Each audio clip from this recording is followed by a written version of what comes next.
Caritas railway മേൽപ്പാലം നാളെ നാടിന് സമർപ്പിക്കും. മന്ത്രി V N Vasavan. Kottayam Caritas railway മേൽപ്പാലം മാർച്ച് 7-ന് നാടിന് സമർപ്പിക്കുമെന്ന് സഹകരണ തുറമുഖ വകുപ്പ് മന്ത്രി വി എൻ വാസവൻ പറഞ്ഞു. ദീർഘകാലമായ പ്രദേശത്തെ ജനങ്ങളുടെ ചിരകാല സ്വപ്നമാണ് അവിടെ ഒരു മേൽപ്പാലം ഉണ്ടാവുക.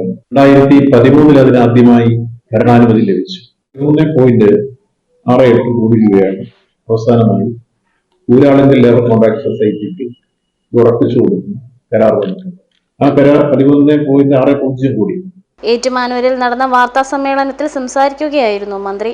നാടിന്റെ ചിരകാല അഭിലാഷമാണ് പൂവണിയുന്നത്. 13.60 കോടി രൂപ ചിലവിലാണ് മേൽപ്പാലം പൂർത്തീകരിച്ചത്. റെയിൽവേ മേൽപ്പാലത്തിന്റെ നിർമ്മാണം RDBCKയെ ചുമതലപ്പെടുത്തുകയും 2013 ജൂലൈയിൽ ഭരണാനുമതി ലഭിക്കുകയും ചെയ്തിരുന്നു.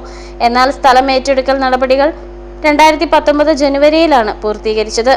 തുടർന്ന് 10.8 കോടി രൂപയുടെ സാങ്കേതിക അനുമതി ലഭിച്ചെങ്കിലും ടെൻഡറിൽ ആരും പങ്കെടുത്തില്ല.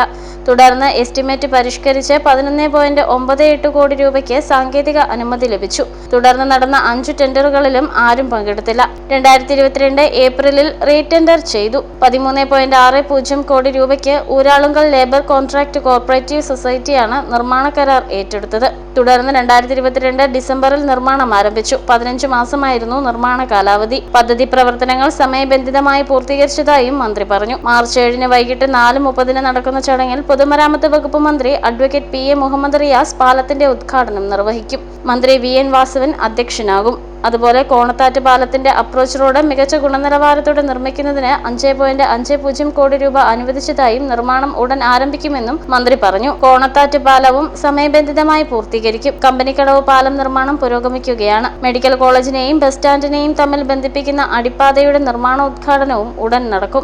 ഏറ്റുമാനൂർ മണ്ഡലത്തിൽ ഒരിക്കലും നടക്കില്ലെന്ന് കരുതിയ പദ്ധതികൾ ആരംഭിക്കാനും സമയബന്ധിതമായി പൂർത്തീകരിക്കാനും സർക്കാരിന് കഴിഞ്ഞതായും മന്ത്രി വി എൻ വാസവൻ പറഞ്ഞു.